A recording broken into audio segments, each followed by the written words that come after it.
we're going to be doing some thoracic mobilization. You need some space on a wall, some floor space, and a ball. Let's get going. All right, all we need is a ball and a nice bit of space. We're going to be placing the ball behind our shoulders while focusing on our head and neck placement, focusing on the ribs and our feet alignment. So let's place that ball a little bit between our shoulder blades or a little bit lower, whatever feels good to you.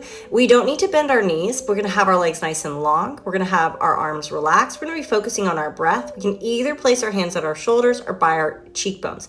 We are not pressing back and hyper retracting our shoulder blades. Pinky, finger, elbow, lat connection into the ribs, focusing on our collarbones staying wide. Even as we do our exercises, we want to watch our rib connection as we move into our protraction and retraction.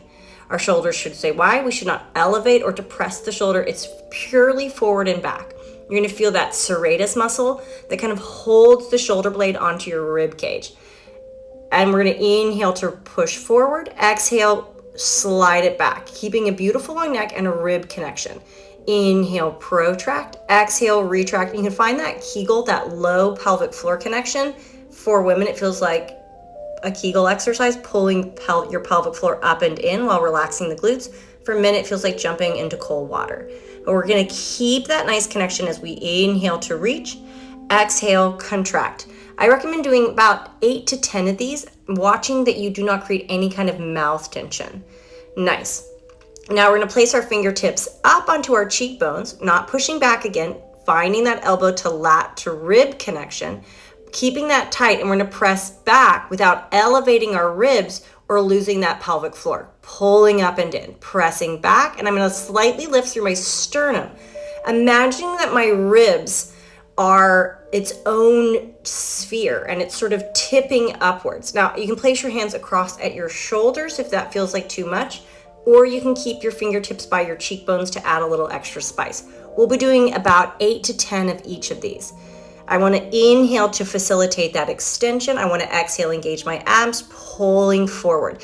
You can see it's not a large or drastic movement. It's really focusing on that ab control to keep the pelvis still as I create thoracic extension, mobilizing and stabilizing the spine. Now I'm going to switch and bring my hands up, again pressing back and lifting without creating that internal rotation or tension in my neck by crunching either my jaw or hyper pressing back in my shoulder blades.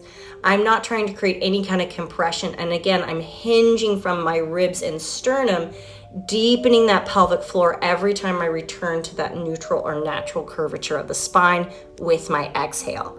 Inhale to extend, exhale to contract. Again, you can do 8 to 10 of these.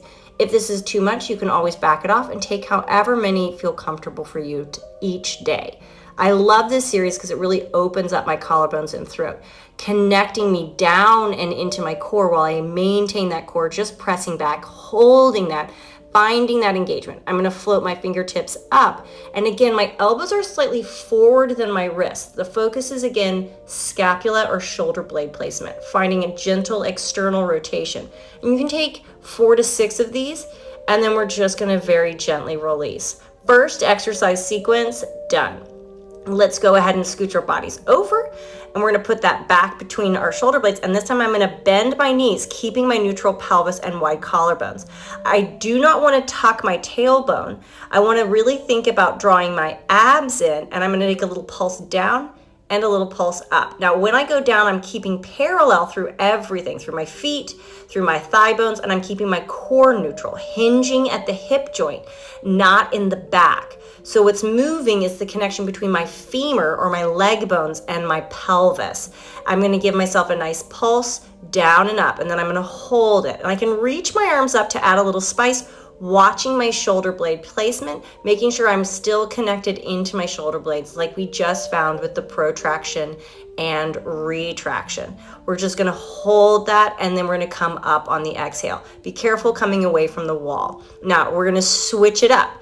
We're going to do a very similar exercise, but this time we're going to take the ball and we're going to pop it between our inner thighs, watching our knees. I like to have it above my knees so I'm not actually putting pressure on the joint. I'm working those inner thighs. My toes are nice and parallel and my hands are nice and strong. I'm using my abs again, not pressing back against the wall, creating a curve in the low back, but keeping neutral. So my low back kind of comes away from the wall. I'm going to squeeze my inner thighs, pulling those abs in, deepening that pelvic floor every time I squeeze. And I'm going to squeeze in, deepening that connection. And again, pressing down through the heels, squeezing in, deepening that pelvic floor. Using those deep transverse muscles that for that abdominal approximation, closing the abdominal structure, supporting my spine. Exhale and squeeze. And squeeze. We're going to lift one heel up, press it down. Now, when I'm doing this, I want to watch my ankle to knee alignment. I don't want to roll out, nor do I want to kind of rock in. I want to watch the alignment from my ankle to my big toe. And again, I don't need to come all the way up. A lot of times, especially really flexible ankles in a pointed position, you'll find that you lock out the joint. So it's nice and slow. There's no beginning or end of the movement. And you're really almost imagining that you're juicing a lemon underneath your ankle each time you press down. And again, press down.